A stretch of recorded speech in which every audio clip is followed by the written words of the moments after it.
Subscribe कीजिए Urdu for all को और बेल आइकन पर क्लिक करें लेटेस्ट वीडियोस के लिए।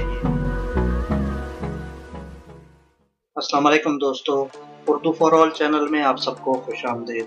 दोस्तों, दुनिया में सबसे बड़ा कारोबार तेल का है और जो लोग तेल को कंट्रोल करते हैं वह दुनिया की मईशत को कंट्रोल करते हैं। दुनिया में दूसरा सबसे बड़ा कारोबार असले का है।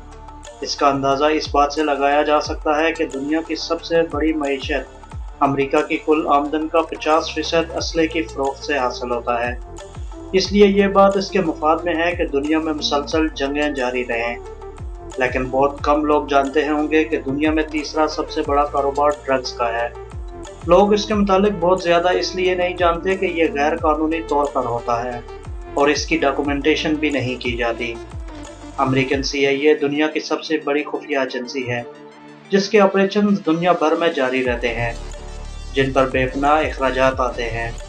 ये अखराजात इस बजट से कई गुना ज़्यादा होते हैं जो उसके लिए मंजूर किया जाता है।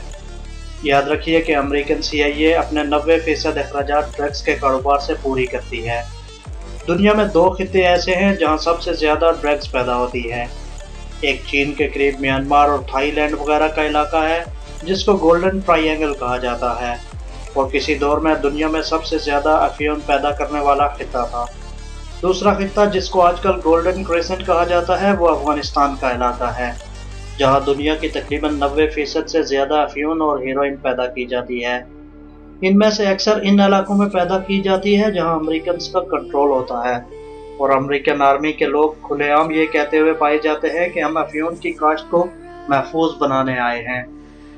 तालिबान ने जब अफगानिस्तान पर कंट्रोल हासिल कर लिया तो मुल्ला उमर ने जुलाई सन 2000 में अफीम की काश्त पर मुकम्मल पाबंदी लगा दी थी और दुनिया भर में पहली बार अफीम या हेरोइन की शदीद किल्लत पैदा हो गई थी।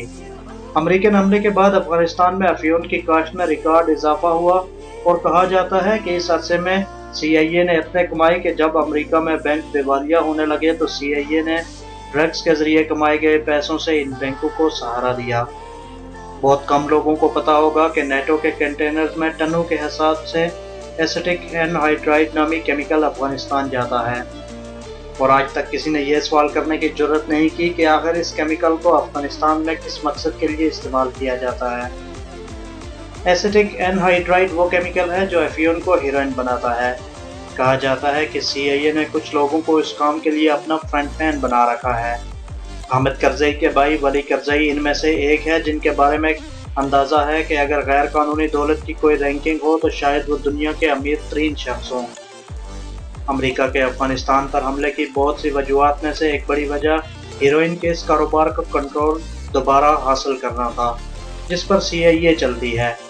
हैरानकुन बात यह है कि इस हेरोइन के सबसे ज़्यादा खपत यूरोप और अमेरिका में ही होती है, क्योंकि CIA को कंट्रोल करने वाले अमेरिकन ईसाई नहीं बल्कि वो यहूदी हैं जिन्होंने पूरी दुनिया में तहलका मचा रखा है।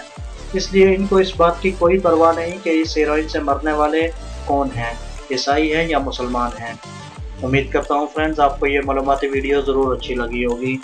अगर वीडियो अच्छी लगी है तो इसे ज़रूर लाइक और शेयर कीजिए। अल्लाह हाफ़िज़।